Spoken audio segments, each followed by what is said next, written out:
I went to Barcelona recently, and have you ever been to the chocolate museum there in Barcelona? I'm just I curious. haven't, Okay, so they no. walk you through chocolate from the beginning and how it was respected, and a lot of things that indigenous populations used it, and then how it evolved, and then it wasn't until the 19th century when they started really putting it into chocolate bars and adding all the sugars to do it. And it is still a big thing in Barcelona. One of the things they talk about when you're a tourist to go there is to get chocolate in the morning. Now it's not easy because some of them are commercialized now, and so you'll get like just a hot cocoa, like normal. But there are some that are still more traditional, and then it's like really thick chocolate, and then they would dip like a pastry in it in the morning or whatever. So anyway, just I thought of you the whole time I was there. I was wondering, so if you ever go to Barcelona, look up the chocolate museum, and then it's not huge or anything either, but it's just like a walk through time. And I know you already probably know a lot of this stuff, but if you do go, like I would peek in there. And so this for me, now just talking about chocolate for a second, because we're talking about business, but it it uh it is different, and there's so many healing benefits I think a lot of people don't understand. They think right away, and I have to explain to people before I have them put a wafer on their tongue, because they don't realize, and the bitters too, that which are good for you. Like there's a lot of healing things, and we've been trained to have sweetness on our tongue so much that I think we've gotten away from the things that there are a lot of good with some of the bitter tastes on this planet that we should embrace. Um, so let's just touch on that for a minute, because I think it's huge. I mean, obviously, I wouldn't have brought this into my life almost on a daily basis if I didn't think it was that big and the healing properties. Um, so maybe just take a moment to share how you've learned like the power of cacao. Yeah, I think power is exactly the right word. Like, it actually takes that bitterness to respect it, and I think that's why a lot of us miss out on the benefits of chocolate is when it's sweet, we don't respect it. We're just like, ooh, this is good. I'm just gonna nosh on it. But when it's bitter, it like actually creates that sacred pause where it's like, whoa, what am I doing with my life?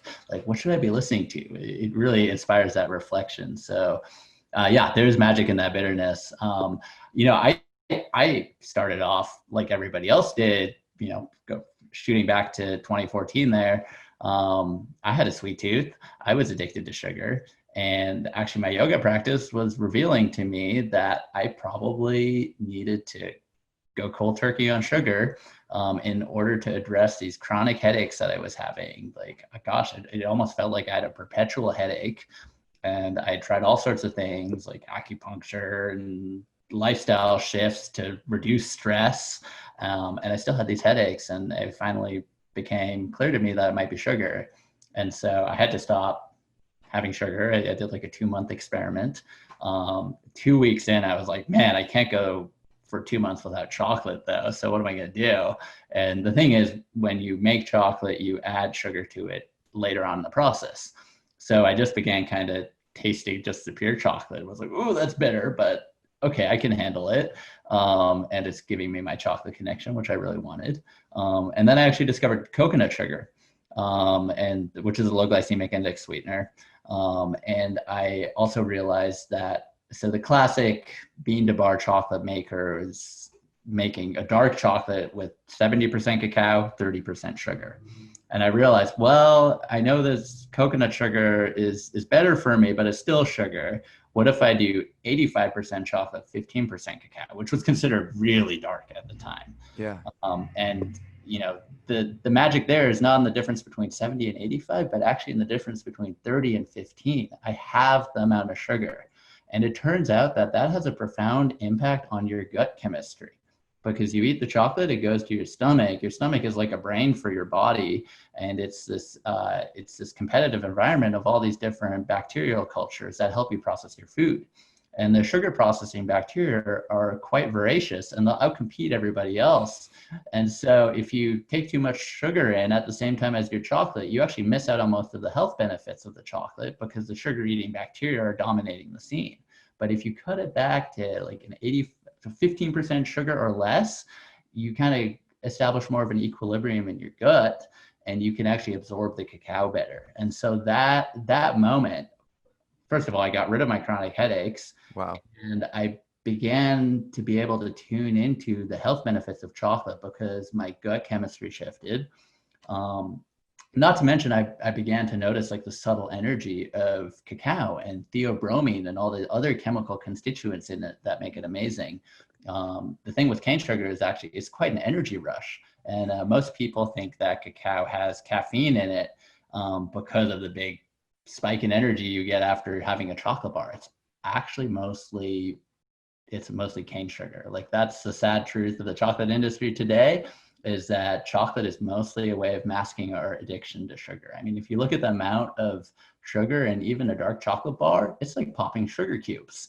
I was like, when else do we pop sugar cubes? So weaning ourselves from that sugar addiction and decreasing that massive energy rush, the low glycemic index aspect of coconut sugar is like a slower energy release, and it matches what the true stimulant is in chocolate, which is actually theobromine. It's a cardiac stimulant, so it increases blood flow, and it's also a vasodilator, so it relaxes the blood vessels, so it just stimulates good circulation to all parts of your body. So that's cleansing and healing right there. Wow.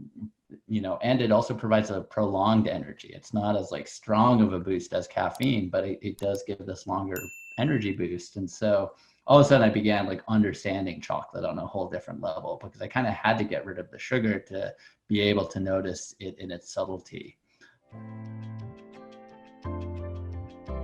Hey there, I want to give you something really big. It's called Clear Path to Customers. It's the way that we get the right language to get the right client. I like to call them your wow clients, so that you can have more results, more revenue, more raving fans, and more referrals. And I want to give this to you absolutely free. And all you have to do is go to stevenapolitan.com to check it out, or you can look at the description here. We'll put the details there. As always, remember, choose gratitude and create freedom.